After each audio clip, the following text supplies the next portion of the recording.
Jai Shishi Guru Gauranga Gandharvika Giridhari Shishi Radha Vinod Bihari Ju Ki Jai. Shri Govinda Gopinath Madan Mohan Ju Ki Jai.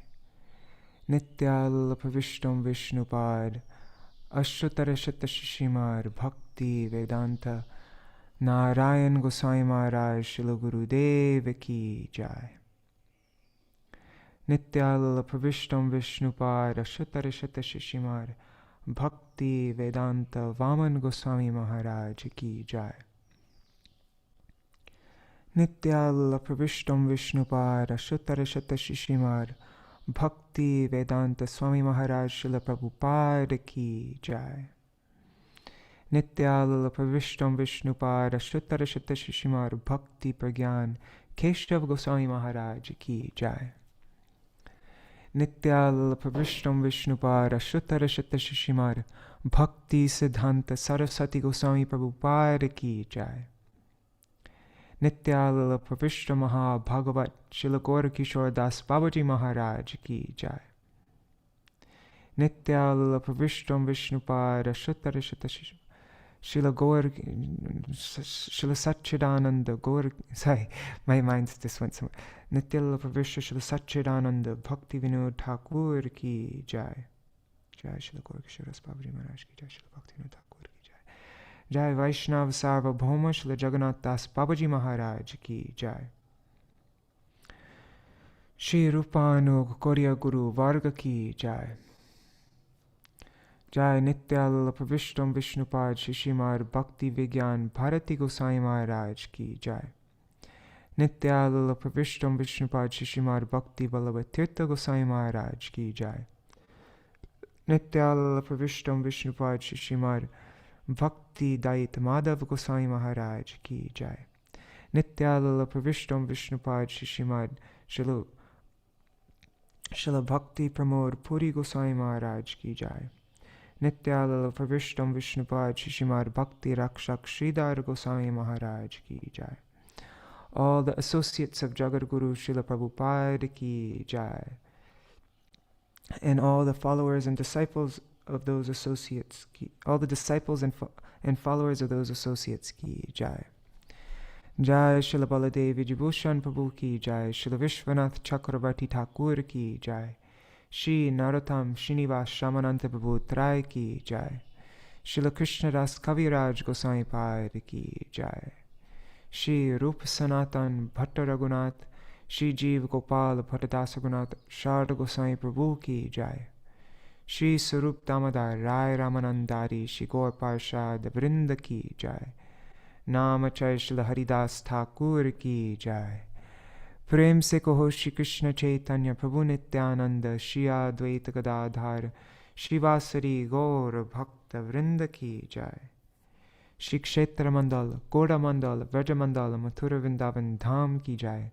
Sarva Abhishta Pradatta Giriraj Maharaj Ki Jai. Shri Radha Kund Shama Kund Ki Jai. Shri Yamuna Devi Ganga Devi Ki Jai. Shri Tulsi Maharani Vrinda Devi Ki Jai. Shri Bhakti Devi Ki Jai. Shri Purnamasi Yoga Maya Ki Jai. Shri Gopishwar Mahadev Ki Jai. Jai. Our dear Śrīpāda Bhaktivedanta Tridaṇḍī Mahārāja Ki Jai. His onward, auspicious, bright journey and destination Ki Jai. Jai Shri Harinama Sankirtan Ki Jai. Shri Hare Krishna Mahamantra Ki Jai. Ananta Koti Vaishnava Vrinda Ki Jai. Samagata Gaur Bhakta Vrinda Ki Jai. Shri Nitai Gaur Premanande Hari Hari Vo. Okay, so we'll do a short Mangalacharan and then we'll begin.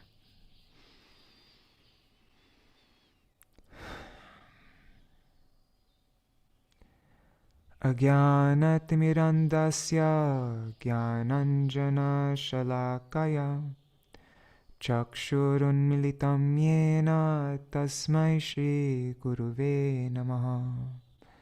Guruve Gaurachandraya Radhikaya Tadalaye Krishnaya Krishna Bhaktaya Tad Bhaktaya Namo Namaha.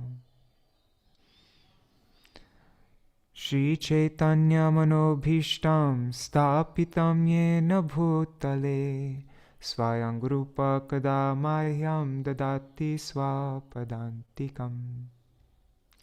Vancha kalpatarubhyascha kripa sindhubhya eva cha patitanam pavanebhyo vaishnavebhyo namo namaha. Namo mahavadanyaya Krishna prema pradayate Krishnaya Krishna chaitanya namne gauratvishe namaha. He Krishna Karuna Sindho Dina Bandho Jagatpate Gopesha Gopika Kanta Radha Kanta Namostute. Tapta Kanchana Gaurangi Shri Radhe Vrindavaneshwari Vrishabhanusute Devi Pranamami Hari Priye. Tavai vasmi na jivami tvaya vina iti vigyaya devi tvang nayamang charanantikam. Bhaktya vihina aparada lakshai kshiptashtaka madittaranga madhye Kripa mai tvam sharanam prapanna vrinde namaste charanaravindam. Bhajashi Krishna Chaitanya Prabhu Nityananda Shri Advaita Gadadhar Shivasari Gaur Bhakta Vrinda. Hare Krishna Krishna Krishna Hare Hare Hare Rama Rama Rama Hare Hare. So first of all, we offer our Dandavat Pranam again and again at the lotus feet of our beloved Srila Gurudev, Nityalila Pravishta Shishimad Bhaktivedanta Narayan Goswami Maharaj, unto our Gurudev's dear God brothers, Srila Bhaktivedanta Vaman Goswami Maharaj and Srila Bhaktivedanta Trivikram Goswami Maharaj, and at the lotus feet of Srila Bhaktivedanta Swami Prabhupada, and his dear God brother, our Param Gurudev, Nityalila Pravishta Shishimad Bhakti Pragyan Keshav Goswami Maharaj, and unto all of their God brothers, at the lotus feet of their Divine Master, Srila Bhakti Siddhanta Saraswati Goswami Prabhupada, and to Srila Bhaktivinoda Thakur, to all of the acharyas coming down in this the line of Srila Bhaktivinoda Thakur, this Urupanuga line coming down through Srila Bhaktivinoda Thakur and Srila Saraswati Thakur Prabhupada, all these acharyas and all the Vaishnavas and Vaishnavis following these acharyas in this line, and especially to all the devotees who are present here. So many Prabhupada disciples are here, and so many senior devotees, some sannyasis. So please, and all the Vaishnavas and Vaishnavis, please accept my Dandavat Pranam. Hare Krishna. So, welcome to day 4 of our remembrances for our very dear Śrīpāda Bhaktivedanta Tridaṇḍī Mahārāja. Before we jump into our program for today, I just want to quickly mention about yesterday. I already wrote something in our WhatsApp group, but I wanted to apologize for reading that so-called biography, reading that out loud. It turned out to be some very generic, just AI slop, just with no soul or anything. It was from a page called Gaudiya Ras, which I had mistakenly trusted because I thought it was Gaudiya Rasamrita, but it turned out it wasn't that. And it left a very bad taste in my mouth. And and now I learned my lesson that I need to pre-read things before sharing them. Thank you for bearing with me through that. And actually, to wash away yesterday's bad biography, a devotee pointed me toward a fantastic interview that Tridaṇḍī Mahārāja recently did on a podcast called the Hare Krishna Project with a devotee named Narad Muni Prabhu in the UK. And I highly recommend watching that if you have any time. I'll share the YouTube link I'll share it in the chat here on Zoom and also on YouTube. But yeah, actually, Tridaṇḍī Mahārāja mentions that he had never spoken his whole life story like that before. It's just last year that he went on this podcast, so it's his first time. And just a few highlights from that. He talked about his early days as a full-on hippie in the 60s and hitchhiking through England, through Africa, and eventually finding Srila Prabhupada's books in Australia. And then that was in 1979, I think. That's when he fully joined the temple. And then he shared stories from his time managing the new Govardhan farm in ISKCON. He was the president, and then later on the vice president of the temple. And he had a real knack for fundraising, so they gave him the name Narad Muni because it was similar to money. But then he didn't feel satisfied with that, collecting money and doing all this. Like he said, I didn't join to be dealing with. He had like a nice place, nice situation, but he didn't join for all of that. And so then, because of these internal shifts that happened, he decided to move to India with his family, with his wife and son. And very soon he began chanting 32 rounds and 40 rounds. And then very soon after moving to India, he started chanting a lakh of Harinam every day. This was in, I think, the early 90s. Yeah, it's the early 90s. And from that time all the way to the end of his life, he kept that vow of always chanting 1 lakh every day. And he talks about, yesterday, I think Krishna Premavati Didi was asking about his time in Vrindakund, and so he spoke about that, how he lived there in Vrindakund for almost completely alone for 6 months to serve Vrinda Devi there.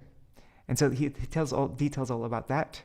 And then he talks about, very beautifully, he tells about his taking shelter of our Srila Gurudev in Mathura. And then he received the name Nanda Kishore. And his services there, publishing Jaiva Dharma and other publications. He's working in the publication department. And then he very, very candidly shared an account of the heart attack that he had in 2016, where he was clinically dead for 5 minutes. And he shared that, and this is something about Tridaṇḍī Mahārāja. He had zero desire for any kind of pratishta, or he was so real and honest. Like he was the complete opposite of duplicitous. Like everything what was on his mind, he spoke it out. Sometimes it's like he would like, he was too direct, and he would like, but really he was completely the same on the outside as he was on the inside. And so he shared that at that time when he was clinically dead for 5 minutes, he said that there was the only thing that was there was the sound of some Beatles songs in his mind, until a devotee placed a tape of Srila Prabhupada chanting japa next to his ear, and that pulled him out of it and brought him back. And so like that holy name literally pulled him back to life. But then he would tell everybody about this. Like we don't know how powerful these samskars are. We like to think that at the end of our life we'll just be thinking of transcendental things, but we have no idea how powerful these bad samskars are. So we have to take our spiritual life so seriously, and he would share that with devotees all the time. That, and so, yeah. Anyhow, I'll as I said, I'll drop in a link so you could hear it all directly from him. And so now moving on to today's program. Just a reminder for all of our speakers, we are asking everyone to keep their remembrances to 15 minutes, or if you need it to be extended a bit, that's okay, but try to keep it within 15 minutes, and then I'll send you a private message on Zoom when there are like 2 minutes left, like when you should start wrapping it up. Because there are lots of people who wants to, yeah, just to make sure that everyone has a chance. And we'll be hearing from Narasiṁha Prabhu, Caru-candrika Didi, and one of Tridaṇḍī Mahārāja's disciples, Vira-gopāla Prabhu. I think he's his disciple, if I remember correctly. But to start us off, we are very fortunate to have Mahābuddhi Prabhu with us. He is a disciple of Srila Prabhupada who very recently, what is it, like maybe 10 days ago or something, very recently he'll mention, he's got to spend some very special time with Tridaṇḍī Mahārāja. Him and his brother Bopadev Prabhu and Nemi Maharaj, and yeah, they went on Radha Kund Parikrama with him, and I believe Mahābuddhi Prabhu also has some pictures to share. Anyways, yeah, so yeah, Mahābuddhi Prabhu, thank you so much for being here, and whenever you're ready, you have the mic.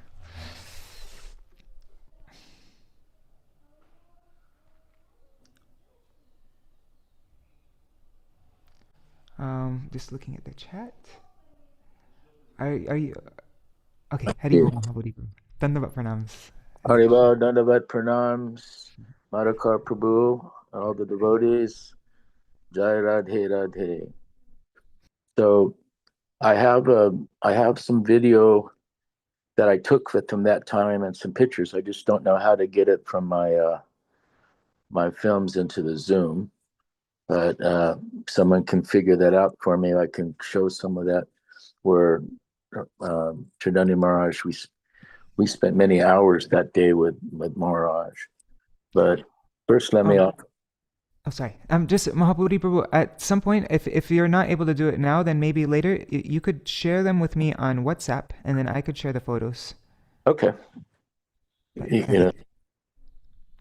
Let me first offer my most humble, respectful obeisances unto the lotus feet of my spiritual master, His Divine Grace, Abhay Charanaravinda Bhaktivedanta Swami Srila Prabhupada, and to my Shiksha Guru, my Srila Bhaktivedanta Narayan Goswami Maharaj, and to all the assembled Vaishnava Acharyas in our Gaudiya line, and all of my God brothers and God sisters, and all of the disciples of Tridaṇḍī Mahārāja, and all the disciples of all the different gurus and acharyas within our line, I offer my Dandavat pranams. Also, I'll beg first, as Srila Prabhupada told me before I speak, I always have to say this prayer. Te sam satatayuktanam bhajatam pritipurvakam dadami buddhi yogam tam yena mamupayanti te. I think all of us were very fortunate that had some association with Bhaktivedanta Tridaṇḍī Mahārāja. And as Madhukar just said, there was no pratista that we could see in Maharaj. There was no Guru Abhiman, or as he felt, so he spoke. So we got along that way because I'm also direct also. So it was, there are talks where I was very frank and to the point with no wasted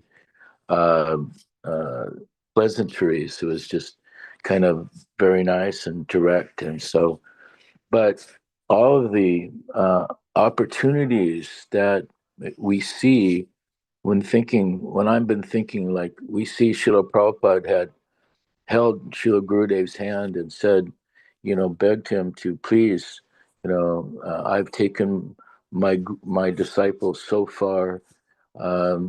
Many of them are like monkeys, but you please help and train them. And Srila Gurudev wasn't exactly accepting at the first point, and Srila Prabhupada grabbed down to his hands. This was in the ends here in 1977. And Grand made him promise that you please. And then Srila Gurudev said he promised that he will help.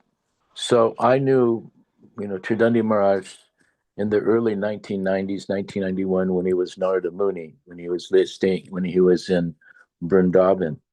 And I, of course, was coming with Prabhupada as his guard in 1975 when they opened the ISKCON Vrindavan temple.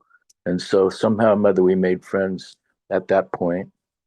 And thereafter, we continued our friendship. But the point I was trying to make was that because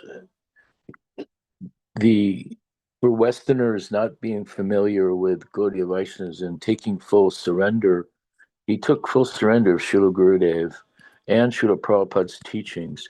And by following his principles, chanting, one lakh of round, following very strictly the principles that he was given by Srila Gurudev, and also he very, very strongly read Srila Prabhupada's books. We're so fortunate to actually see an example of one who's done that. If you look at over the period of time, Maharaj's understandings, his realizations, were just increasing more and more. And he became his wonderfulness. He was always teaching when he was talking, whether it was talking to his godbrothers or talking to his disciples or talking to anyone, he was always giving instruction. This you should learn. We need to understand this. He was always digging to the point of what we must understand, what we must know. This is important. Just like a teacher would tell you, this is going to be on the test. You got to know this. So in the same way, Tridaṇḍī Mahārāja was always giving us, I won't say drilling us. To some he was subtly influenced, and some strongly influenced, but everyone he was trying to give the importance of what we've been given. Sometimes for those of us who've been devotees for long periods of times, we can think we may not have as much enthusiasm as we should have, or something dwindled off. But we've always seen by these examples, like Tridaṇḍī Mahārāja, he's always pushing for his godbrothers and pushing that you should chant more. And in our last meetings as Mahābuddhi, you need to, let them see the real Mahābuddhi. Don't just be hiding under humility. He was pushing me to now go out and be the bold person that you are. So this is Tridaṇḍī Mahārāja. He's always, bringing it, getting to the point, getting to the crystallization of you. He was always looking at chapter 4 of the Chaitanya Charitamrita. What are the principles of Lord Chaitanya? Who is Radha? What is the reasons why he came? He printed a little book that he gave us that day when we visited him. Just that, because people didn't fully understand about Sri Chaitanya Mahaprabhu. And Tridaṇḍī Mahārāja was adamant, literally adamant, that you must understand these things.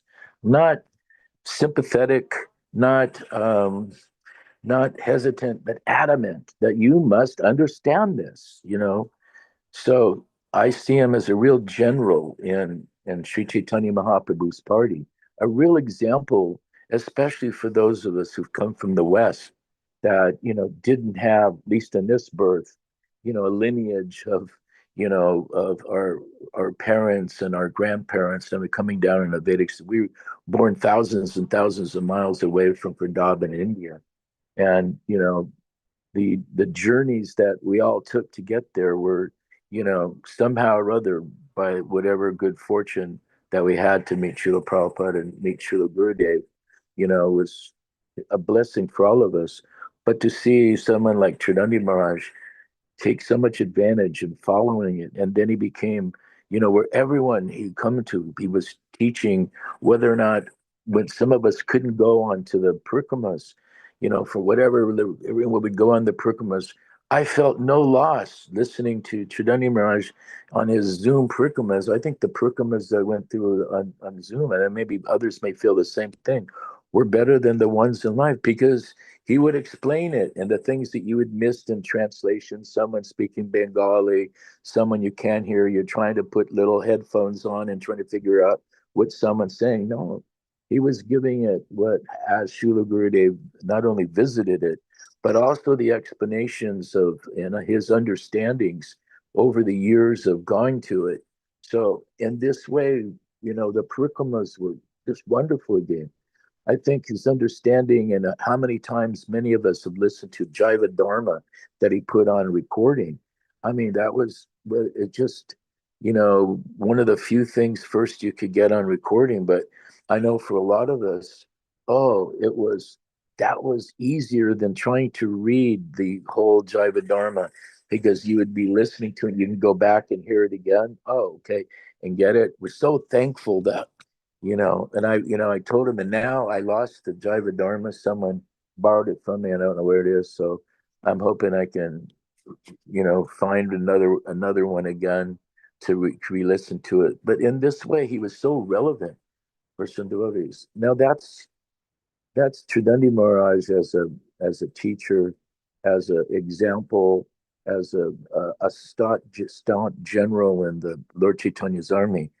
But he was a personal too. He was very personal with his friends, very personal and excited and enthusiastic. When we came to visit him just a short time before he left, he was gone. I remember this is in the video. He wrote me, "I'm so happy, to see you.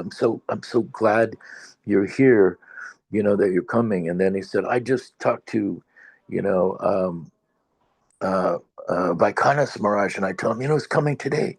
Mahābuddhi and Nemi Maharaj and Tridaṇḍī Maharaj." And then he'd hear Vaikanas goes, "Wow, I want to come too." So in this way, the enthusiasm and his excitement over sharing with his godbrothers was very much infectious to all of the devotees. He he didn't participate in what we see in India. There's this battle between all India, this group and that group. It's just waste of time. We came to understand, and he said to us, "It says we didn't come," and this is what Gurudev said to us too. We didn't come to join another society. We came for his Gurudev's association. So in this way, even though there was like locked out for sannyasis in the West, be some of these the two different Indian groups not participating at all, no bother. I don't know, Nami said the same thing. No bother, because the interest was whatever Gurudev had given to us, he's incorporated within the heart. And that flame, whether it's Srila Prabhupada or from his books, and that flame is when each one of the disciples, and as they take it seriously, the flame of Tridaṇḍī Maharaj was shining brightly. It was like burning deep. Anyone who had his association would be enthused. Whether you're a junior, whether he's junior tier, senior tier, that makes no difference. Just the fact that, he was so surrendered to Prabhupada, so surrendered to Gurudev, that was shining through. He was a transparent via media for the enthusiasm and the pushing the seriousness that was to be bestowed on us by our associations with Srila Prabhupada and Srila Gurudev. So I'm so fortunate that Nemi Maharaj, myself, and my brother Bopadev had the chance to spend a day with him, and his day was like this. We got there after he already chanted his rounds. We got there in the early morning, and we spent maybe 2-3 hours, probably close to 3 hours talking, and sharing a lot of information. Then there was a program that was happening in the Gaudiya Math. So about 50 devotees were there. And then he gave the lecture, and Nemi Maharaj gave the lecture. Then there was a feast. Then we did a parikrama. Then he had 2 more classes after that. So he was like, it was like by the time it was like 6:30 at night, I don't even know what he did after that. And I probably had another classes in 9:30 or something from the early part of the morning till the final end. And he obviously didn't have that much energy. He was telling us the story where he's had 9 stents, and he was trying to leave India, and he couldn't leave India. The doctor wrote on that, said no way, so they wouldn't let him leave India. So we were all like amazed that he was the first person that we said, yep, he doesn't have to worry about getting his visa or anything, because he wasn't going to be allowed to leave India on health reasons. So here he is in Radhakund, and, living. And if you've gone into his room, which I do have pictures of, you'd see it. So it's decorated with, all the devotional things that was very dear to Tridaṇḍī Mahārāja. And they would make sure he distributed book to us. We're all book distributors. All of us were there, but we still got books from Tridaṇḍī Mahārāja, which was fine. But that is the motif that he had also. So you see his surroundings and how fortunate. He spent time in Navadvip, and Bhaktivinoda Thakur's, across the Jalangi and where he stayed. And then he got to go to Radhakund, staying, in the Gaudiya Math there in Radhakund. And I'm just thinking, and now he left at the time I was leaving India, just as I was leaving India on my flight back to the United States is when he left. Otherwise, I would have wanted to be there for his, disappearance celebration. But I'm thinking how fortunate a soul that, his sincerity brought him to Navadvip living, sincerity brought him to Radhakund, the highest place in this material world, and his sincerity left in this world. So with great benediction that Srila Gurudev would have on him, whatever his destination is will be so much wonderful. We should all just be so thankful for his example and showing us like sincerity, that you take to the instructions of your spiritual master, and then everything is possible. But at the same time, we're so happy for him. We're also sad that he's will no longer be in our association, only in our memories. And the clarity that he gave to the devotees, and how he supported all the Zoom classes, and how he spent his time and explaining the Chaitanya Charitamrita and the different books that he got. This is all you'll have now is memories and tapes.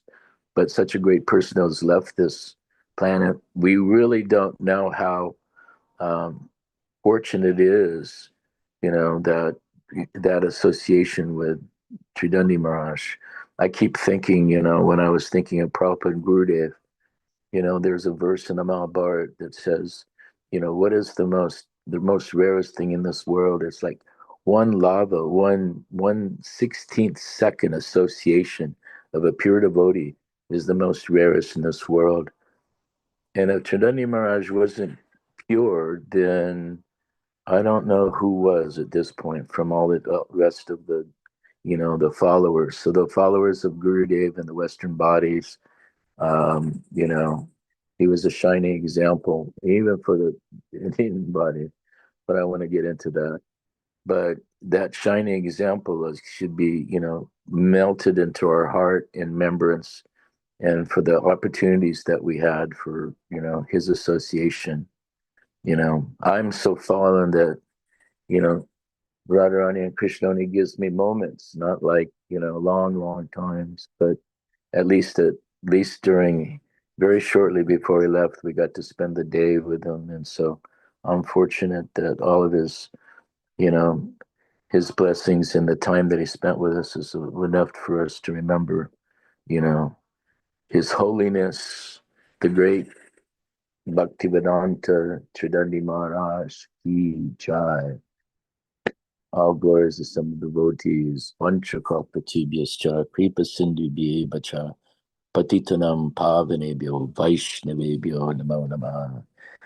Jai Jai CC Radhe. I'd like to give everyone a second darshan with Radha Madhava here.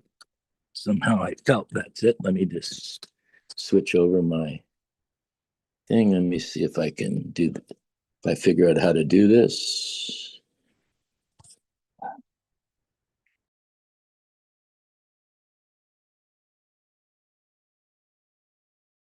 Prabhu, you're muted. You muted yourself by accident.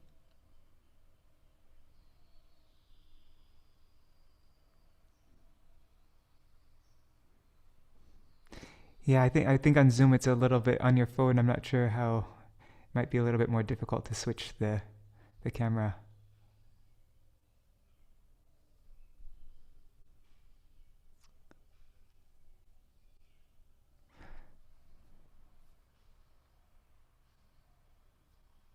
And you're I'm, still okay. Yeah. Then now we can hear you. Yeah. okay.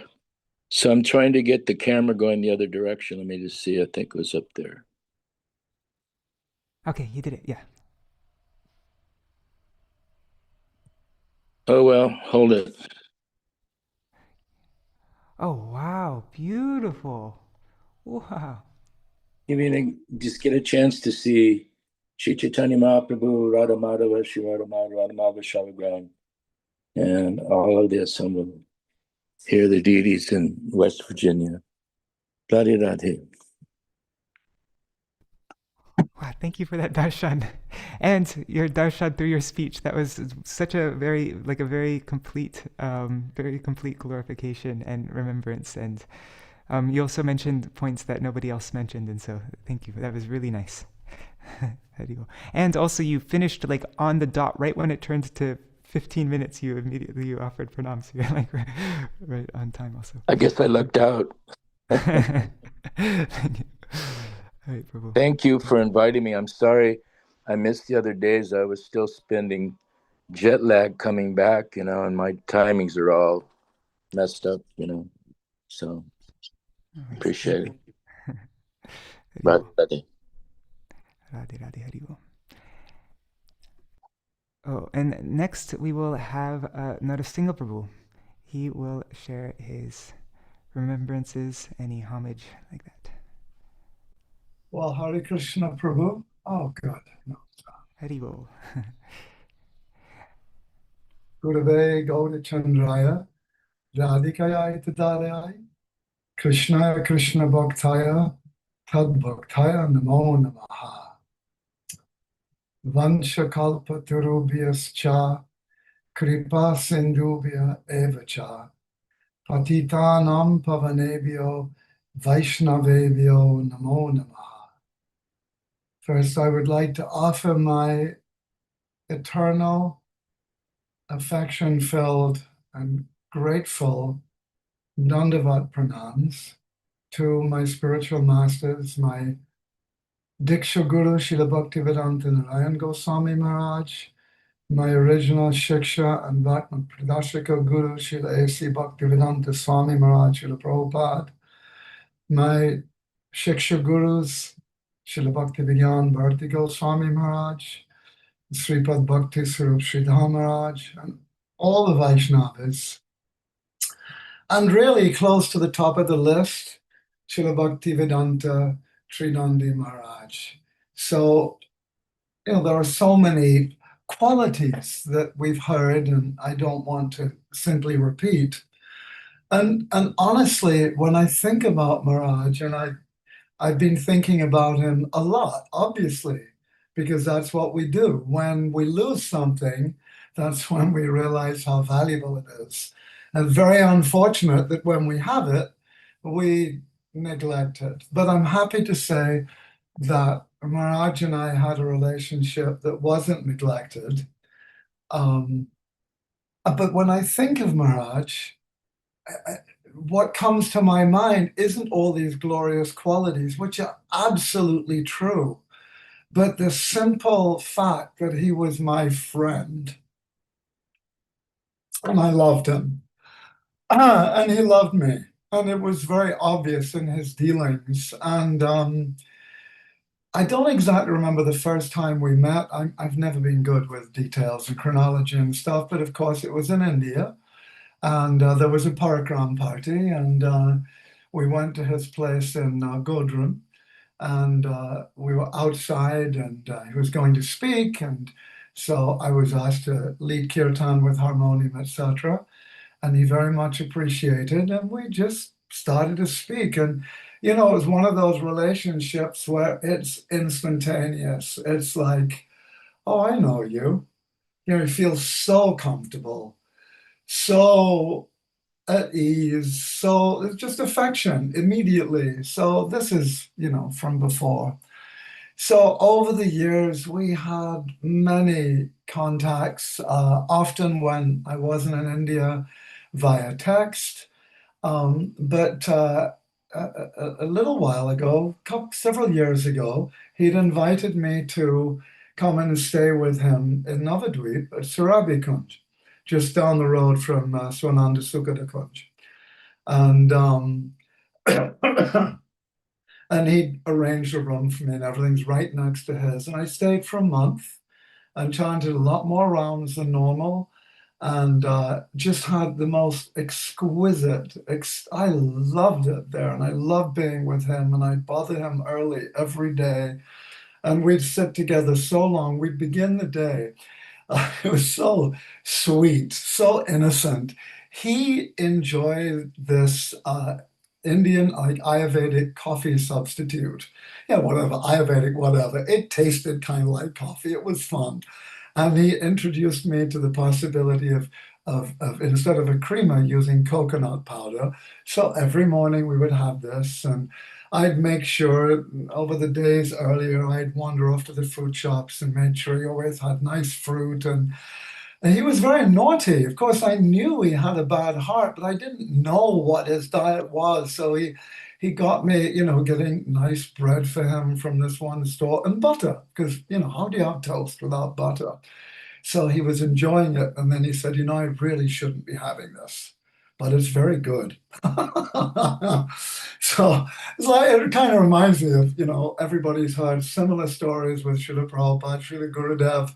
Persons that were very dear to them would bring them foods they shouldn't have, and their sevaks would try to hide them or deny them or whatever, but somehow they arranged it that they could enjoy a little of their prasadam, just enjoying it. Like Prabhupada said, that without salt, food is not tasty. So there must be some enjoyment. So anyway, Maharaj often said something to me that was very sweet and very inviting. He said, one of the reasons that I like you, you're my friend, we're very close. He said, you're just like me. And I said, what are you talking about? You have impeccable sadhana. I don't have anything like that. You're so sincere and one-pointed, and you're such a paka sannyas. He said, oh, that's all external. He said, I promise you, all the desires and thoughts you have, I have. And I said, yeah, but you don't act on them. Or you don't fight. You're naturally attracted. He wasn't having that. He just insisted. He always insisted with me, we are friends, we are brothers. And he was so generous. He was always giving me things. I was always trying to give him things. Oh, I remember. I think the first time that we kind of connected a bit in his where he used to live in Godrum, before Swarup Surabi Kunj, I played his harmonium, and it wasn't very good. I said, let me take it, let me get it fixed. He was so pleased, and I brought it back, and it was all very paka. He was so grateful. He was so generous, and he was so grateful. He was just about extending and giving himself without any thought of he was getting by giving. I mean, he was just so absorbed in the mood of being a Vaishnav. He was completely satisfied, and he was adorable. He was absolutely adorable. I mean, a few times I experienced where he could speak in a very direct, is one way of putting it. It was almost like grumpy and, giving you a hard time. But I loved him so much. It was just like, it was just another flavor. And he was so happy that I never, ever took the slightest. I said, he'd apologize to me. I said, oh, don't apologize. I just love who you are and how you are with me. I feel so accepted and intimate. And so when we were, living next to each other, and he was doing a parakram, Manasapana parakram every day. And every day he'd begin it. He was so grateful that he had somebody with him that could lead a kirtan, harmonium, whatever. Somehow, I mean, we're talking very simple kirtan. We're not talking bhajan. We're talking kirtan, pranam mantras, it doesn't get more basic. But every day I manage to do something wrong. I'd forget something or I'd do too many. And, the first couple of days he was like, what do you do? It's not that. After 3-4 days, we're just laughing. And he said, no, really, every day I'm looking forward to seeing what could possibly go wrong today, what you didn't do yesterday, but you're going to do today. And he just thought it was hilarious. It was every single day. And we enjoyed discussion, and we both enjoyed not being diplomatic or just agreeing with whatever. We would look for any objections we could make about something that we'd heard or something that we'd read or some possibility, not to doubt it, not to deny it, but like he said to me, he said, I love this. So these doubts, these arguments, these questions, they help me go deeper and understand. Please keep doing this. He said, I love it when you bring this to me. And that was one of our relationships, that I would regularly argue with him. But it was loving. Here's the thing, Madhukar Prabhu.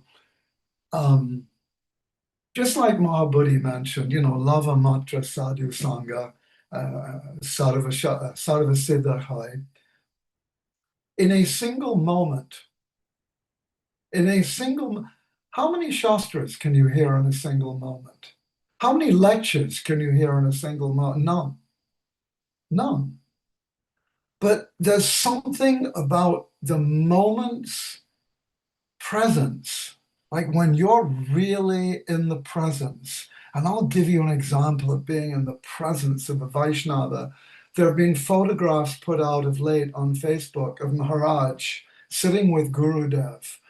And he is completely drinking him through the eyes. He's looking at him. His whole heart is giving to Gurudev. You can see he's listening. He's just, his heart is wide open and he's drinking him in. Just complete love.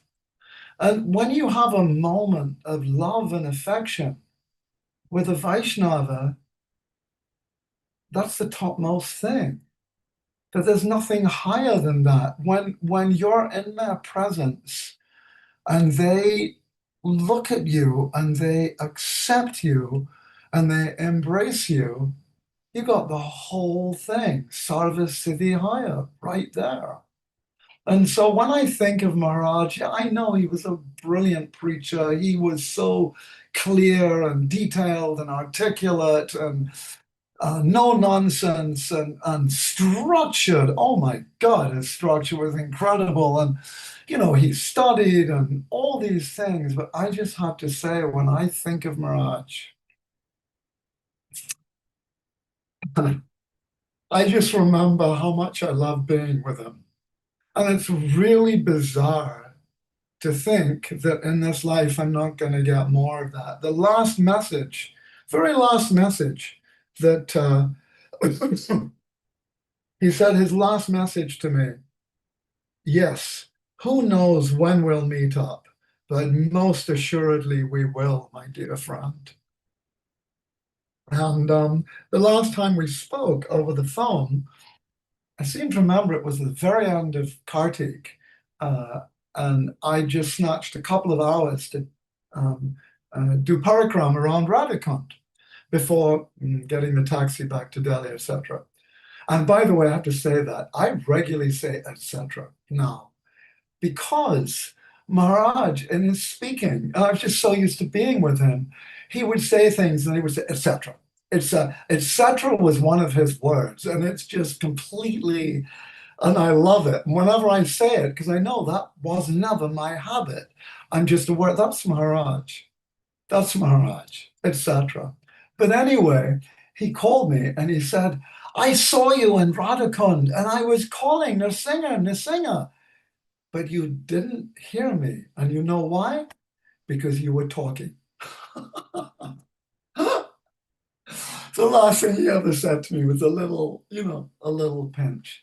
So all I can say is I am so incredibly grateful that I managed to have friendship with such an extraordinary Vaishnav. And even, I mean, now obviously we're thinking much more, etc., etc.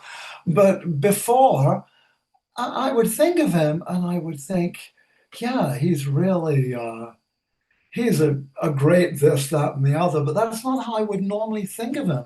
I would just think of him with love and affection. I just love him. And I think we're all so fortunate to have met and have been seen and without any question received the blessings, the goodness, the openness, the kindness, the sweetness of his heart. That's the kind of stuff that takes us back to Godhead. Yes, studying the books and all that, that's all great. There's no question. But I'm convinced that it's actually the loving, affectionate embrace, relationship with a Vaishnav, with somebody who's very dear to Guru and Krishna. That's the stuff our spiritual life is based on. And I am so grateful.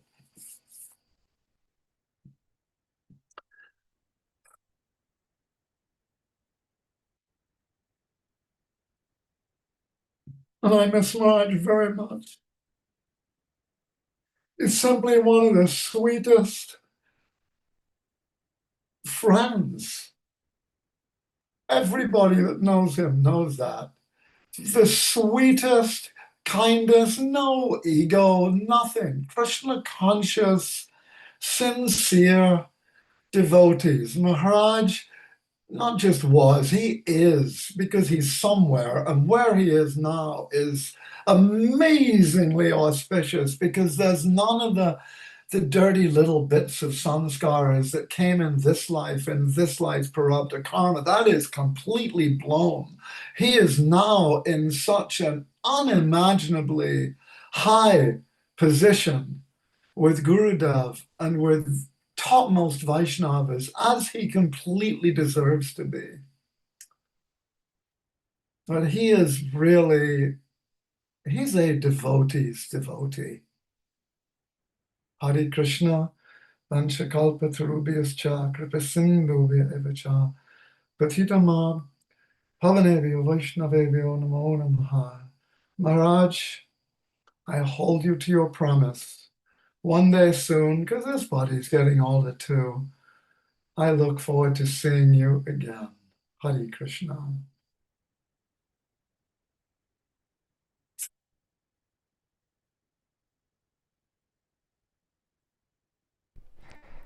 Jai, that was so beautiful, so heart-melting. Thank you. That was very, such a beautiful offering and remembrance. And really, this sambandha, this relationship, this is the most important thing. Thank you. Mahābuddhi Prabhu, he shared with me some images from that, just from a few days ago when he was with Tridaṇḍī Mahārāja. So I just wanted to show some of those images from that meeting just a little while ago. So there, Mahārajas. Jai. And here's the program that you're talking, Mahābuddhi Prabhu was mentioning, with the Gaudiya Math sannyasis and brahmacharis that same day. There's another picture. So this is just a few days before, right? And Mahābuddhi Prabhu was mentioning how his room was filled with pictures all over the wall of his Purnamasi Yoga Maya and all these meditations all over. Jai.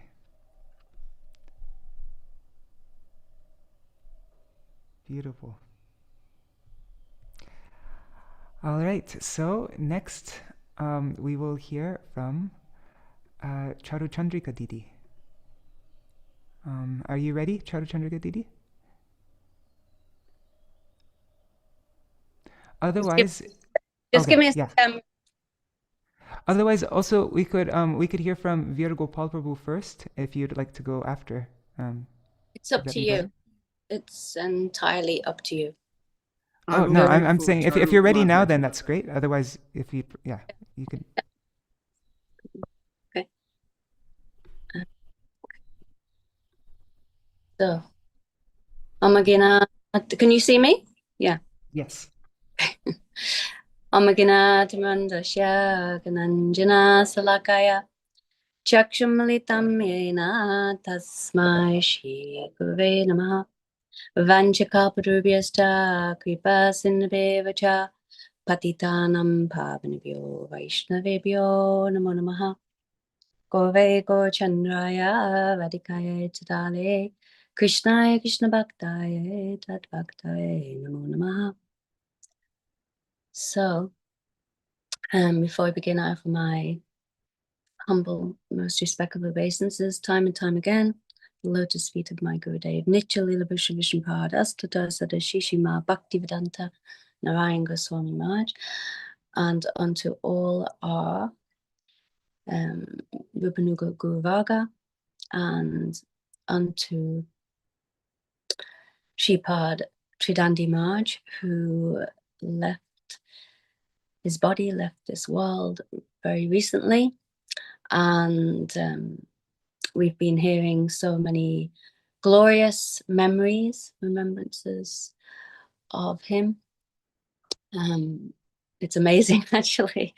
Thank you so much, Madhukar Prabhu, for hosting this program, because, you know, you think you may know a Vaishnav somewhat, but then when devotees open their hearts and share so many beautiful, loving remembrances of that Vaishnav, then it's like, wow, I didn't know that.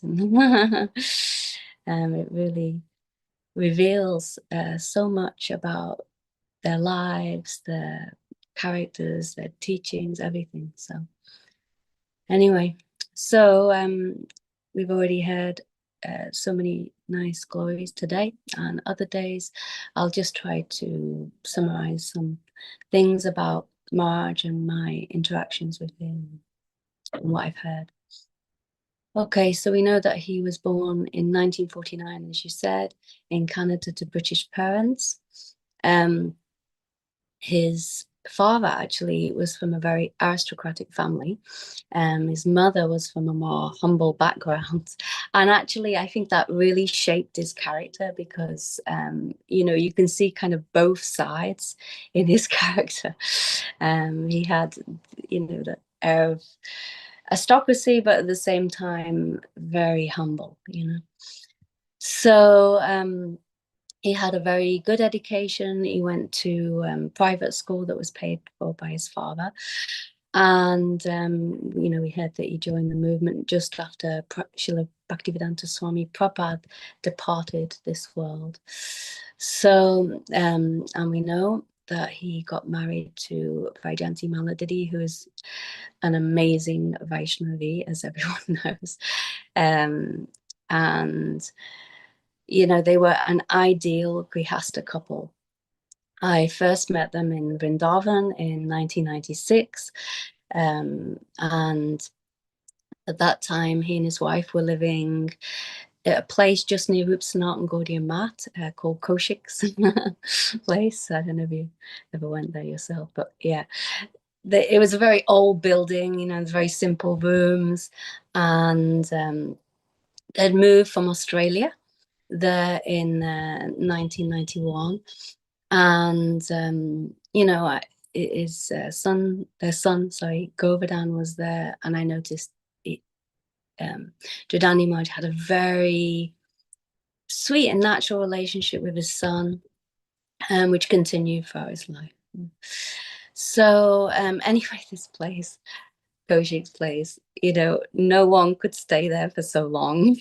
It was so austere, you know, like the paint was peeling off the walls, concrete floor, you know, the electricity would go off all the time. And I think you mentioned you know, they had to bring water from downstairs many times. And, you know, of course they didn't have an inverter. Yeah, and just very few possessions, you know, and very simple cooking facilities. But yeah, it was amazing how they lived actually as grihastas, you know. And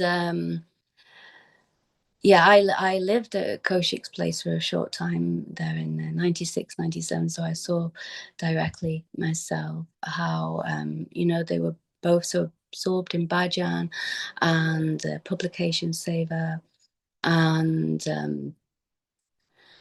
you know, that dedication to publications continued throughout Maharaja's life. Actually, he was so dedicated, you know, really seriously absorbed, and he published, you know, Jayavadharma, different Bhagavad Gita, different books of Gurudev's, you know, working, editing, and all these things.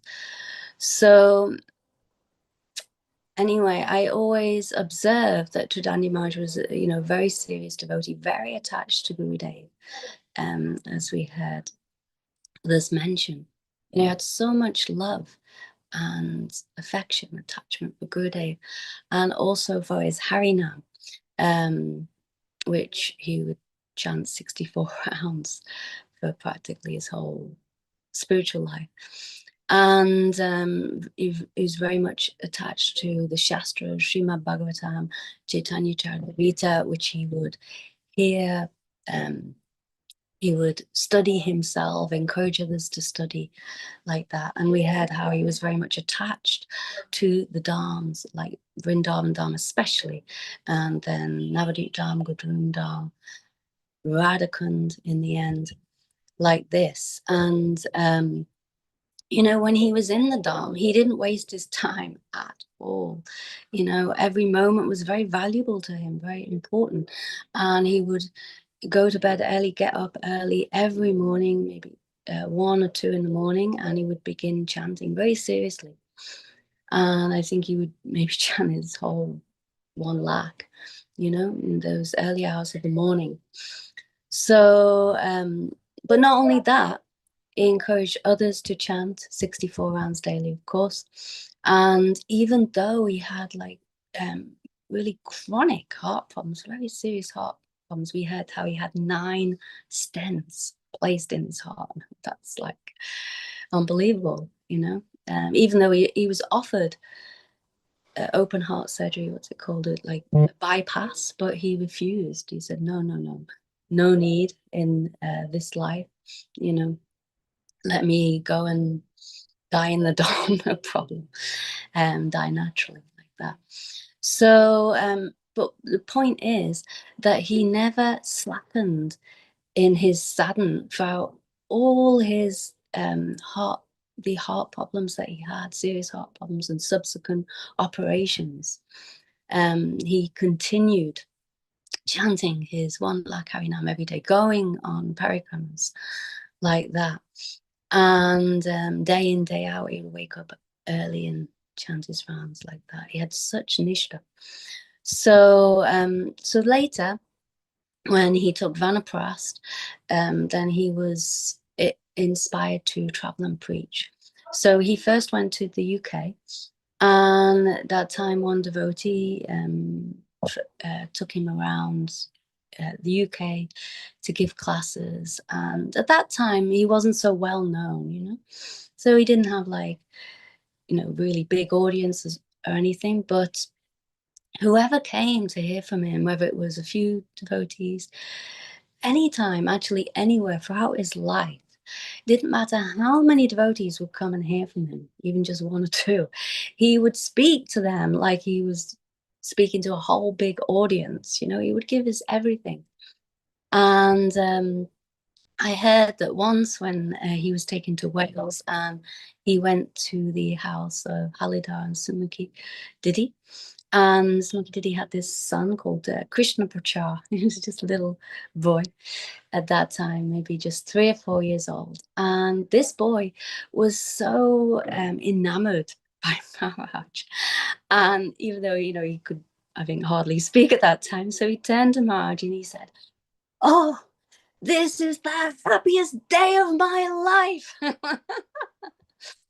So that boy, he was so touched by Maharaj, even, you know, at that age, because Maharaj had so much love and affection for everyone, you know, very, like we heard, very personal with everyone, whether young, old, like this. So we know that he was the ideal sannyasi, and you know, once he took sannyas, he never spoke to his wife again, and he was very focused on his bhajan and preaching like this, and very natural teacher. He not only wanted to, you know, learn himself, but he wanted to teach others. He would empower others to teach and preach also, you know, getting them to read chapters of Srimad Bhagavatam, like in the Boston Sangha, learn the essence of those chapters and speak like that. So whenever I met him, he would always ask me about my preaching, and he would always encourage me, you know, oh yes, you know, Gurudev must be very pleased, like this, go on, like. So anyway, he told me actually when I saw him in one time in Surabikunj in Gudrum Dweep, that you know, it was very difficult for him to continue traveling preaching as he was, you know, continuing moving from one place to another every few days. So he felt, you know, because of his heart condition, of course, and he felt more comfortable and inspired to give online classes which would reach a far wider audience. So he encouraged me to do the same thing, but I said, oh, Gurudev gave me this order to travel and preach around the world, so I'll try and continue, even though maybe some austerity, but he was giving his blessings, you know, for that. And anyway, actually, one thing to know about him, he shared with some devotees in the early days of him traveling and preaching, was that he was always very hesitant to give classes. Why? Because, you know, he had a very shy nature, and he felt himself quite insignificant in the presence of devotees, but, you know, senior, junior, whatever.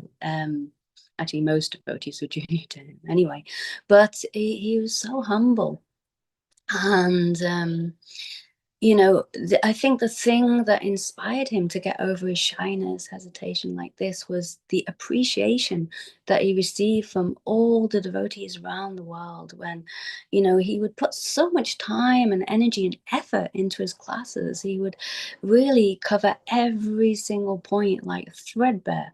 So he would give such like in-depth illuminations on various shastras, you know, like Jaiva Dharma, and he was, you know, recently reading from Chaitanya Charitamrita like that.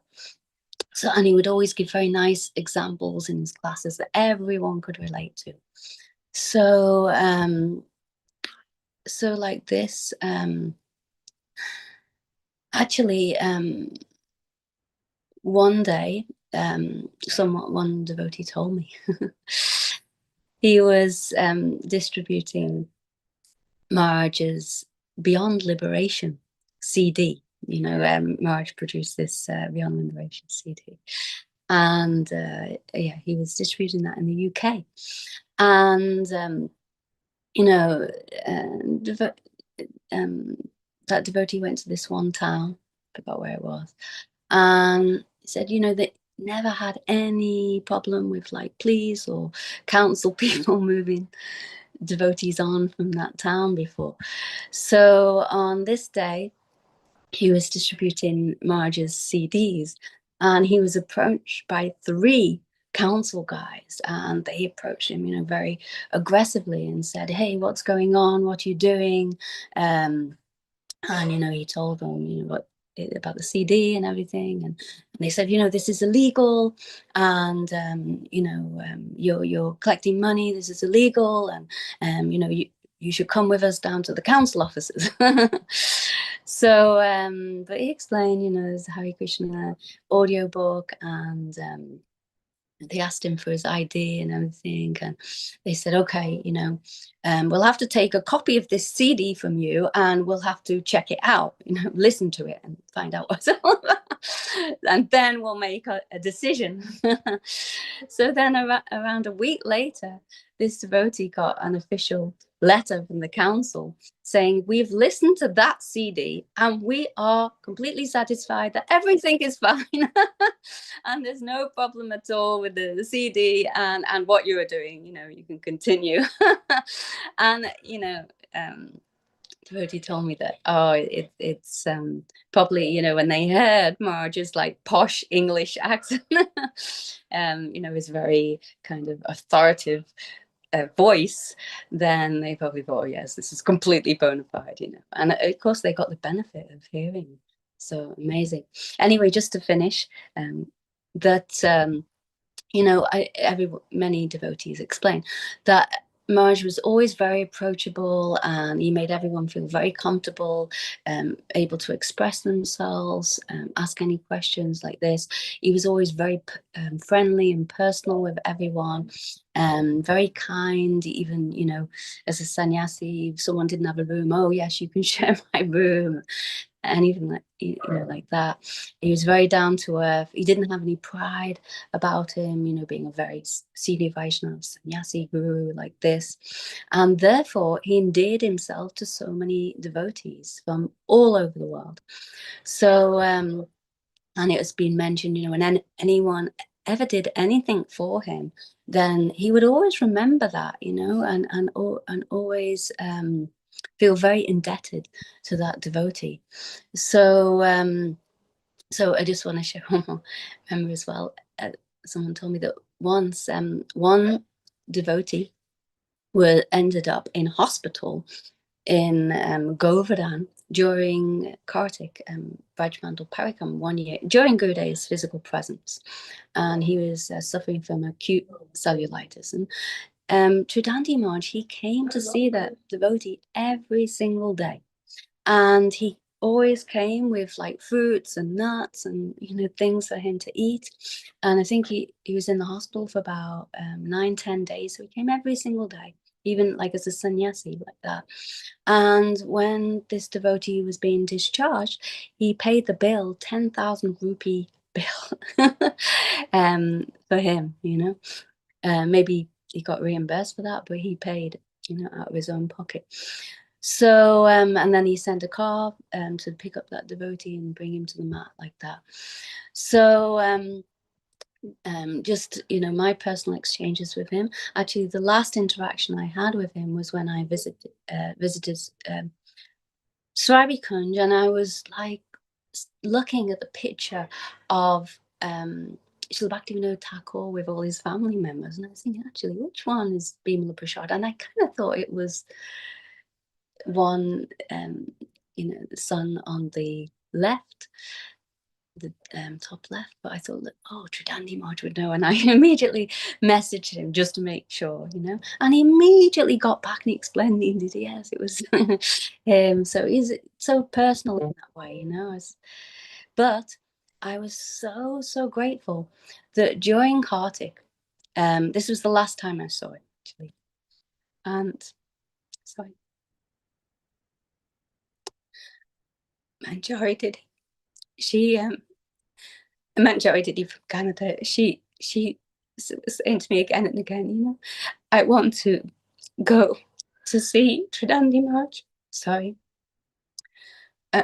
You know, and I wanted him to take us on Radha-Kund Parikrama, but she didn't want to go alone. So she said, can you come? Can you come? I was like, yeah, sure, you know. And so we chose a day.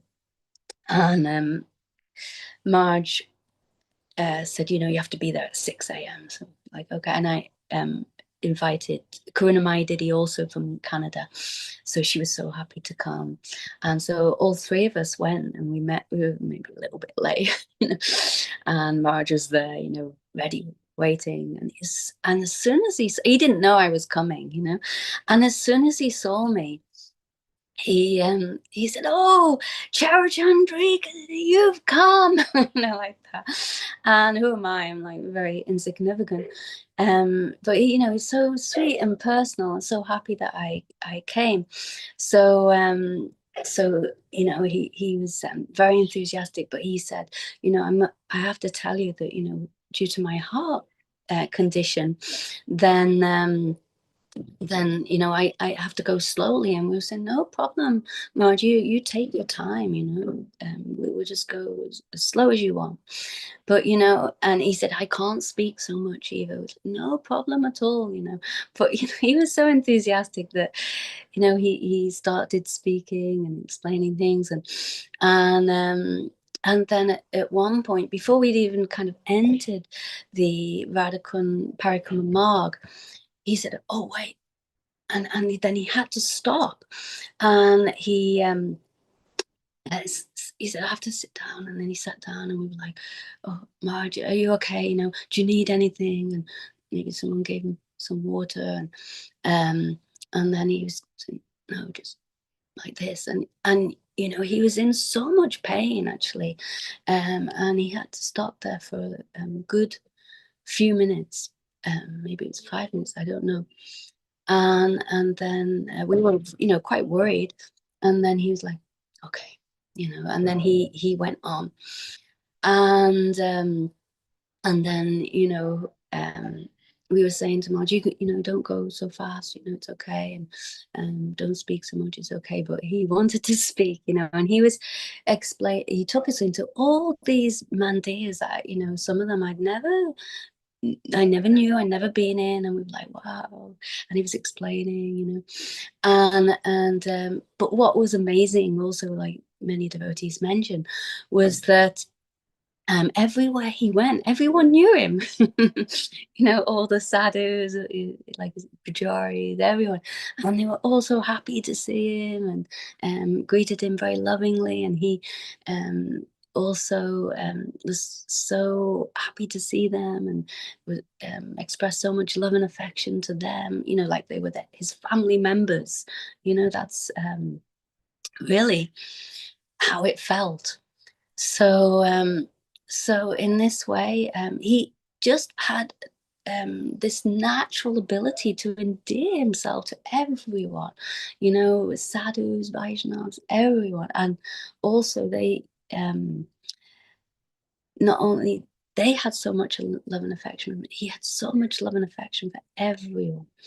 So anyway, he showed us around like all the temples, and he took his time, and explained so many things. It was so nice. He greeted this cow, very personally. He fed the cow so lovingly, and it was so nice to see, actually.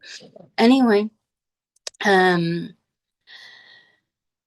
the end, when we completed the parikrama, he turned to us and he said, we were so, grateful, we were thanking Maharaj, and he said, I could never do that again. And we were like, really?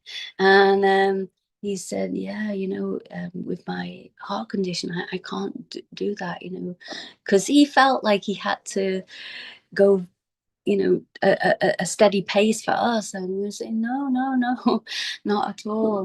But we're so grateful. But actually, even though he said, I can never do that again because of his delicate heart condition, he did do it. And we heard he did.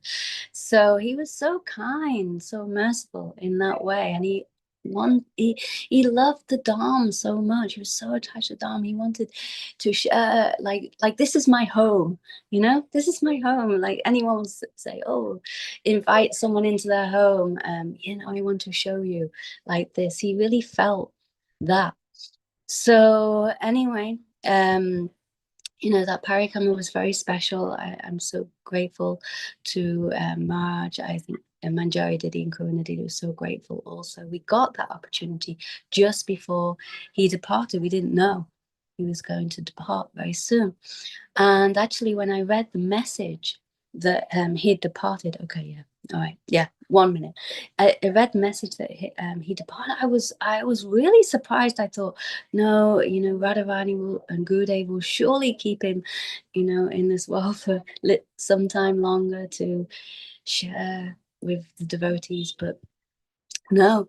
And we heard how he just said, oh, you know, I'm feeling, he was in Radhika in early hours of the morning, oh, I'm feeling some pain in my heart, so maybe he was given a drink of water, and then you know, that would normally ease the pain, but he was still in pain, so he said, oh, let me lie down for 5 minutes, you know. So he lay down, and you know, a minute later maybe he departed. So so what a glorious departure.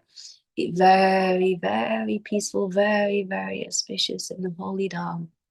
You know, even though one time we heard he departed before for, it was like 5 minutes, and something mundane came into his mind, but this time I'm sure he was fully absorbed in the glories of Gurudev, Radhakund, you know, like that.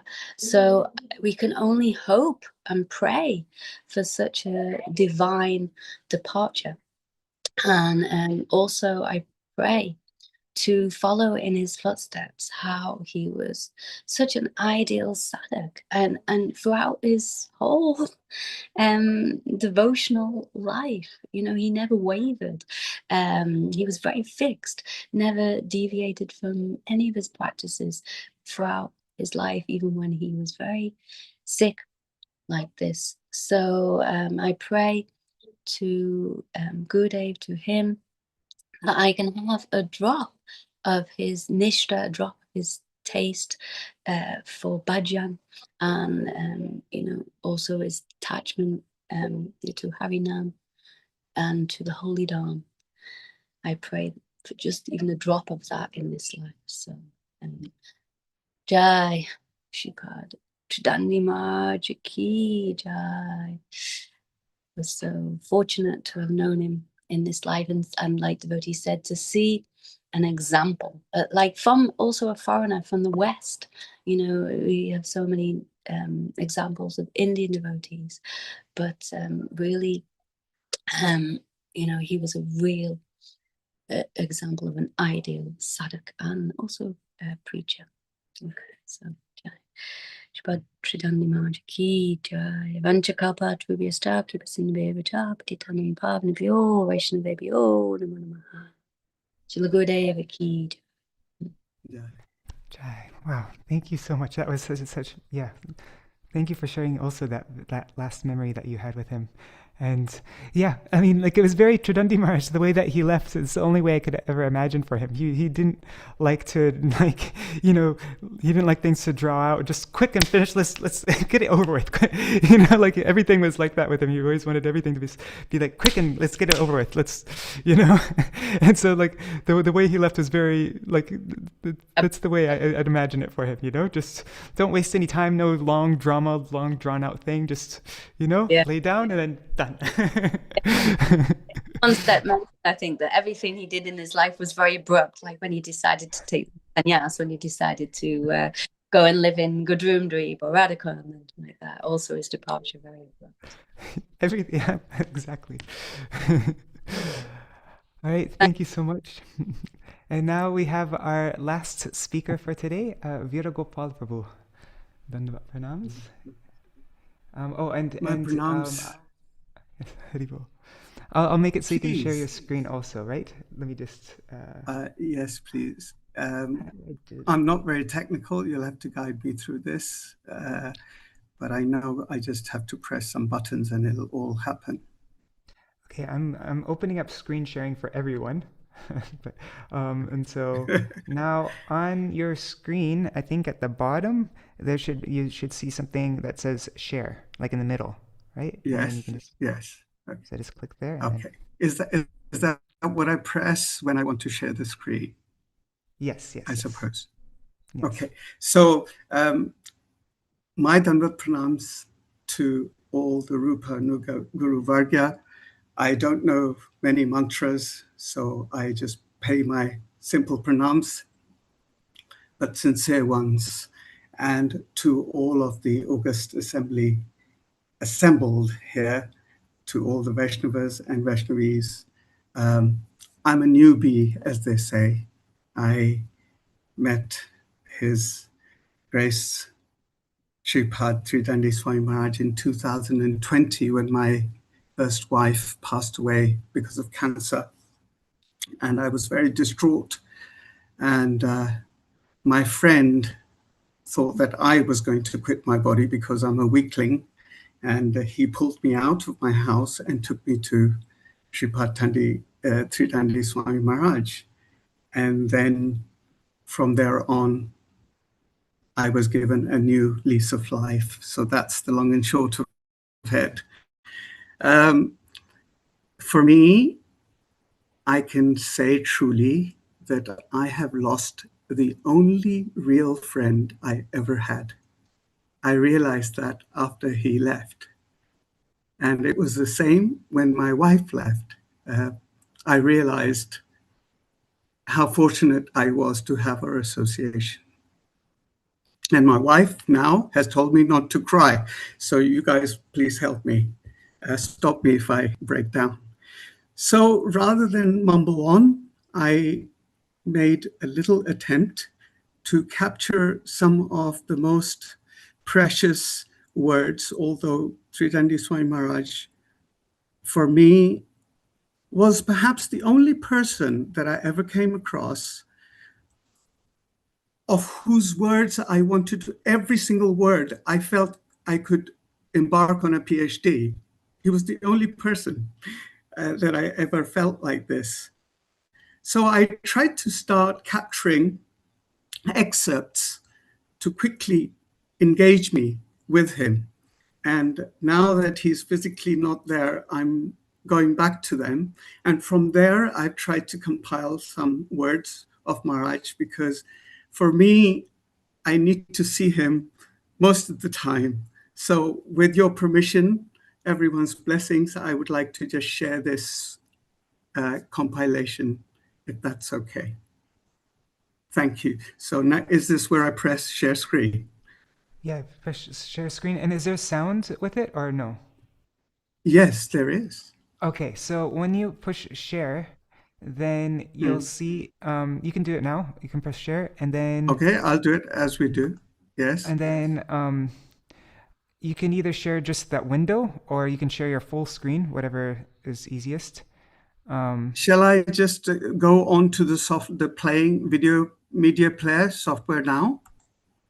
Yeah, but you see that option where you share, then you can share that screen? Yes, I'm sharing my screen now. Okay, and also you'll see somewhere it says share audio also, like a little thing, a check mark. I think it says share audio or share computer audio. Also share audio. Yes, I do have this. Okay, so are we ready to go? And now click, oh God, I can't remember what's play on the screen. No. Play. We can't see your screen yet.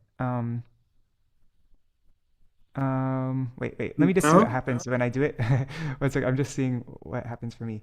Okay. Forgive me, I'm so clumsy with these things. Okay, so you click share, then you can share your entire screen. That might be easier, and then click share sound.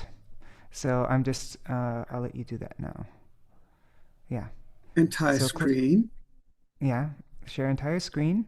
And click share sound. That's on the right side. Share options, share sounds. Click on that. Yes, as well. I've switched that on. Yes. Okay, and now at the bottom, you'll see it says share. Click on that. Yes. Now we can see. Yeah. Perfect.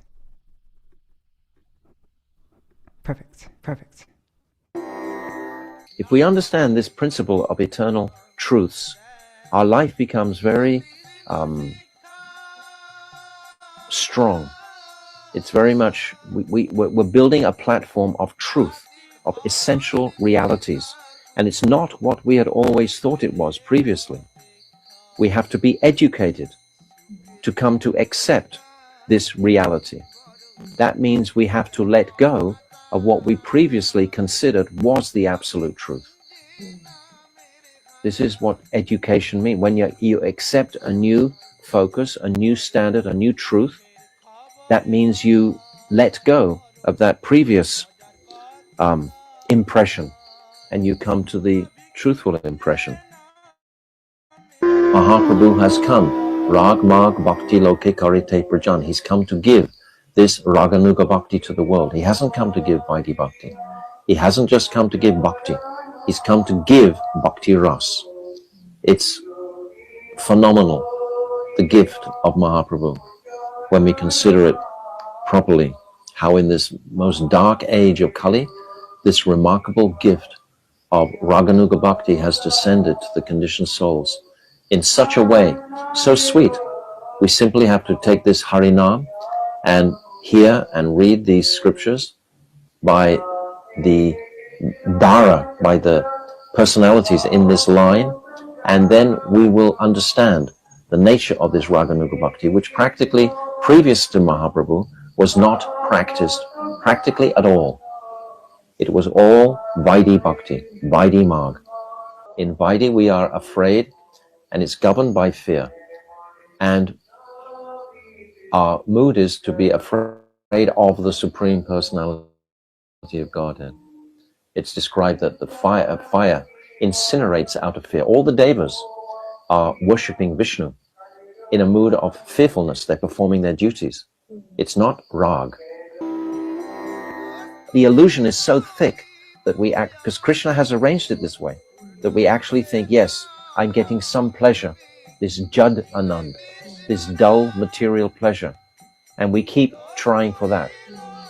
It's like the analogy is given in the 7th canto of the Jiva being chased by the tiger, and he falls into a dark well, and he catches hold of the 2 branches, and below him he sees all venomous, poisonous snakes in the dry well, and above him he sees the face of the tiger, and he's holding on to these 2 branches. One is the black branch and one is a white branch, and there's 2 rats. They start to eat at these branches. This is the analogy of day and night. But when he fell in and caught these branches, a little bit of honey started dripping from a hive that was in that tree, and it came right past his tongue, and he sticks his tongue out and tastes the honey, and for a fraction of a moment he thinks, now I'm happy. But look at his dilemma. There's a tiger above, his time is being eaten by these rats, he's got danger below. Where is there any cause for happiness? It's danger. But he's thinking momentarily, this is Maya. This is the nature of the hand divorces itself from the body, and for some moments it thinks it's getting some pleasure with that independence from the whole. But how quickly is that terminated by the conflicting misery? Consequently, Krishna's illusory potency, Maya, gives him mercy in the form of material existence. Ha! This is mercy. We have to consider all the difficulties in life as mercy. And why are they mercy? Because hopefully they will push us into a place of exasperation with the sufferings. And we'll finally just bow down our heads on our knees. Dear Lord, how can I be relieved of this shocking suffering? When we hear of suffering conditions in the world, actually it's mercy on those jivas. It's karma also, of course, that they are undergoing. But simultaneously, the devotee will see it as mercy. But the materialist will see it as his karma. He'll see it as the fruits of his previous activities. But the devotee sees that as mercy. We are incurring our various karmas. But these karmas are going to give us mercy. Jiva Goswami, he says, dear Lord, please demonstrate this suffering condition as your mercy. I am understanding that all this suffering is nothing but your mercy. Whatever suffering I am undergoing. Therefore, the devotee can become tolerant of all the various afflictions that confront him during his life. So it's not really an easy situation to be in, to be a jiva in the conditioned world. because like we're stuck between these two abilities to associate with spirit, and because I am spirit, and the fact that I've forgotten that nature, and to be attracted towards the material nature. It bangs us around from side to side. We have to be very careful and very serious and very determined to leave that illusory world of pleasure behind and seek the pleasure of Krishna carefully. Very simple analogy of the hand. What is the dharma of the hand? Is to serve the body. That's its function. That is where the hand is going to find satisfaction, when it's serving the body. If the hand decides, I want to be independent from the body and enjoy myself, why is this body getting all the pleasure? Why can't I get some pleasure? Then it divorces itself from the body. It cuts itself off. What will happen? It'll just shrivel and be useless and ineffective for anything. And that is exactly like us. As soon as we separate ourselves from the service of the Lord directly, we just become useless in this world.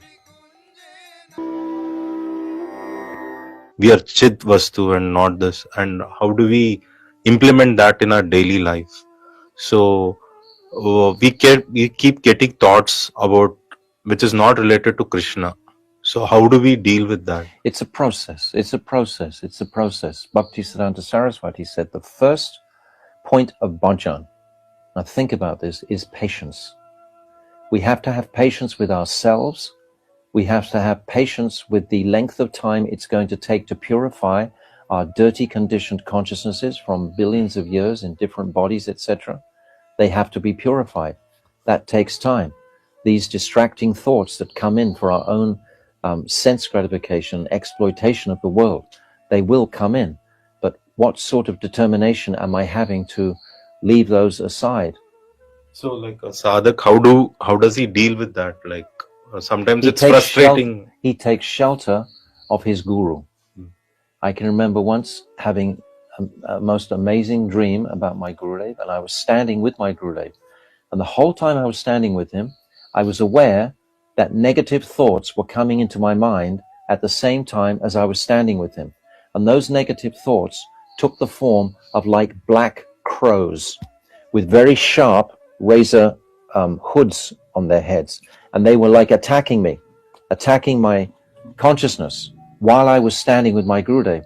And my Gurudev was pushing them all back as they were coming. He was deflecting them all.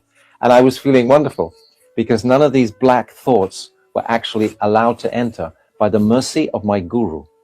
So the answer to your question, Gokul, is the mercy of Guru is going to be very instrumental in this, keeping these dark negative thoughts aside. But as we progress, Guru is not constantly going to be there, deflect. We have to grow up and we have to deflect those thoughts ourselves. That means we have to make a decision that we don't want to enjoy those thoughts because we have those thoughts because we get some taste from them. That's why we have the thoughts. It comes to us, it's attracting to us because we want those thoughts. So when I decide, no, I don't want to go that journey anymore, that genuinely at the very core of my heart isn't even a smell, not even a scent of desire for my own pleasure in this world. It's like if you see a bird fly in the sky and it goes out of your vision, let it go. Let it come in and let it go. Okay. Let it come in and let it go. Don't grab it, play with it, taste it, relish it. Otherwise we're doomed. Let it go. So it's very important to be taking stock of my focus. My Gurudev used to say at least 5 times a day we should assess the strength of my devotion. Am I really performing devotional service? Am I becoming more devoted to the object of my attraction? Or is it just a ritualistic thing? Of course, initially it is ritualistic because I don't know anything else. So I'm just doing what I have, the instructions that I have respect for those masters who are teaching me this. So I'm doing it like that. But at some point that has to transform into a reality. We talked about vigyan, not just gyan. It has to translate into vigyan. where I'm experiencing direct perception. Pratyakshavāgamam dharmyam. This is described in the 9th chapter of Bhagavad Gita. This knowledge can be perceived by direct perception. So we have to bring it to this place to be a reality. Otherwise it's just mental and just gyan and becomes dry. You have to have confidence that you are capable of acquiring these higher states of consciousness. I can remember personally in my own life when I first came to my Gurudev, he told me repeatedly all the time, oh, you are most qualified. You are most qualified. He kept on, I didn't feel qualified even to pick up anything, to do anything. But he kept on this reassuring mood. You are qualified. You are qualified for this path. Don't doubt it. Take inspiration from my words to you. You're qualified. He kept saying that again and again. So each individual soul has a different need for different encouragements in different areas. But this idea of having the confidence to consider that I'm a fit candidate. So Babaji is saying, you are a fit candidate. So whatever I'm going to say to you, I have the respect that you will understand what I'm going to say. So he'll speak to him the topmost knowledge, having said that he has respect for Sannyasi Thakur's erudition and his ability to control his senses. These two things. All our lives, then we're going to lose that connection. Krishna will give us the mercy to experience different spiritual states. All the bhaktas will get mercy. But if you try to run back into your material, apparent, secure shelter of material thinking, then you're going to lose that. That's why courage is called for on this path. Courage and conviction. Bhaktivinoda Thakur is talking about faithful. Where is our faith? Is our faith more planted in this material world? We get a realization of some spiritual concept. Oh, no, that's too high. Let me run back to mummy. Let me run back to my home life, you know? Let me run back to that mentality like a baby. Right? You understand what I'm saying? Yeah, it happens like that. So we have to have courage. And if we have association, then of course it's a lot easier to stay in those higher stages of consciousness. And then we'll go to a higher stage still, etc., etc. Of course, many magical things will happen by the Lord's mercy. But in principle, the jiva has to take responsibility for that decision, to fully die to live, Srila Bhakti Rakshak Mahārāja said. Just drop the whole material conception completely.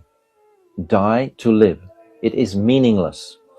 That place of refuge we keep taking, that security of my mind, my body, my family, my country, my home, everything. This is all ephemeral. It's all nimitic. So yes, we are capable of a relationship with the Supreme Lord, this influence of inanimate matter. These are all lessons that we've been hearing for so many years. But how much realized are we in these topics? How much have we realized these topics? That's why we need to hear them repeatedly. Because in the heat of the moment, in the cold winter morning when you're taking a shower, do we know we're not the body when we're jumping in there? And in the heat of summer, do we know we're not the body when we're experiencing so much oppression from the elements, etc.? So in all of these cases, we need to be constantly reminding ourselves of this moment. We are in a predicament, but we can purify this predicament and come out by understanding these topics clearly. Especially at some point, we are all going to die. Are we going to be present-minded sufficiently in our consciousnesses to be appreciating I am spirit? Now my body is deteriorating and dying, even though it perhaps is bringing so much pain. the temperature rises to such a high degree when we leave the body, the mind becomes bewildered. But have we practiced sufficiently in this birth? The sannyasi said, I have offered my body to your lotus feet. Why do you speak of a few days only? My anxious prayer is that I may serve you until I give up this body. In other words, life and death, die to live. Sannyasi Thakur has come forever. He hasn't come on a one-way ticket like a tourist or something like this. He's come forever to dive deeply into this path of Braja Prem and Prem Bhakti. He's come fully for this, and that means you have to give your whole life for that. So he's a completely serious sadhak. There's nothing else going on for him.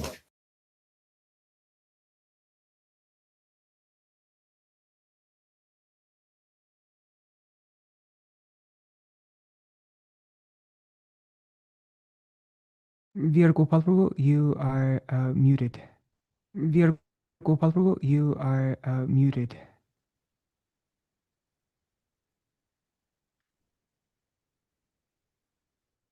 Myself. Thank you. Can you hear me now? Yes, and maybe you can click on stop share also. In the red box, it says stop share. Oh, it does. Okay. So thank you so much. Apologies that I probably ran over time. I'd like to conclude only with Śrīpāda Tridaṇḍī Swami Mahārāja's words.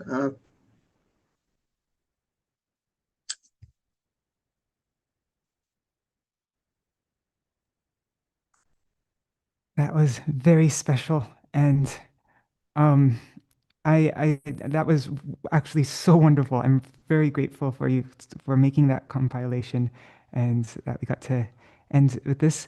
And anyways, I'll talk to you after, but maybe we can put this video on Tridaṇḍī Mahārāja's YouTube channel so that everybody can easily access it.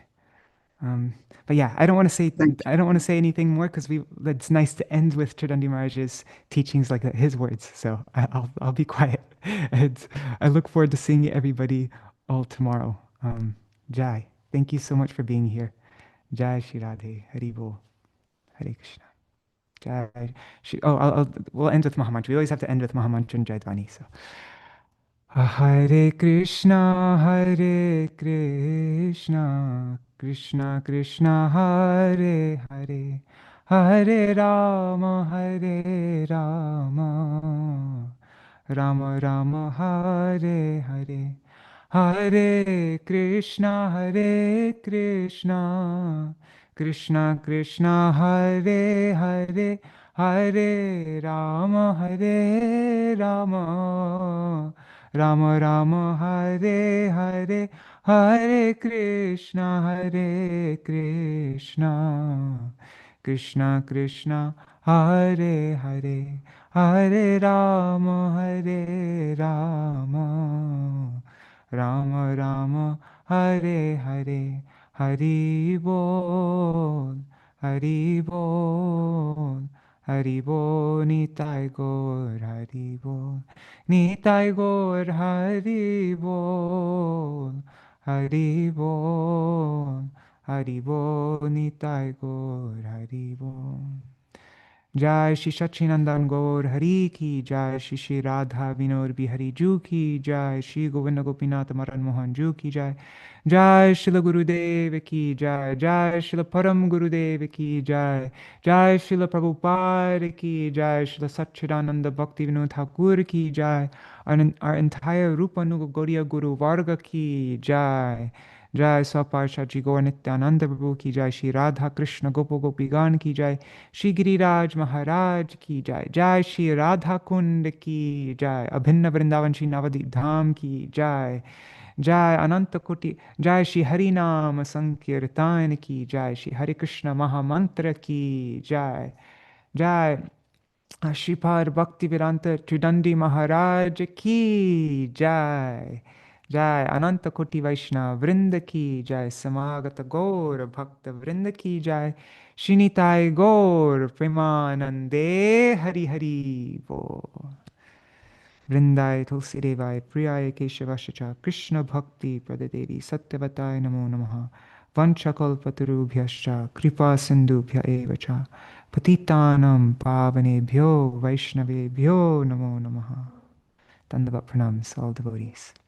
And after watching that video compilation, those wonderful clips, I'm now feeling inspired to go and listen to all of, this is really inspiring me to listen to more of Tridaṇḍī Mahārāja's Harikatha. He has a website, bvtridaṇḍī.com. And on that website, many classes, lectures, all the different like charts and summaries and so many resources. That's the place where he kept all of his resources. So you can visit that website and get a lot of benefit from there. And also you can go to his YouTube channel, BV Tridaṇḍī. If you just type in BV Tridaṇḍī in Google search, in YouTube, you'll find his page there. And there are so many sets of classes. I'm now, after watching that, I want to start a set. So you can find that there. And I look forward to seeing you all tomorrow. Thank you so much for joining, everybody. Hari Bol. Jai. Śrīpāda Bhaktivedanta Tridaṇḍī Mahārāja ki jai.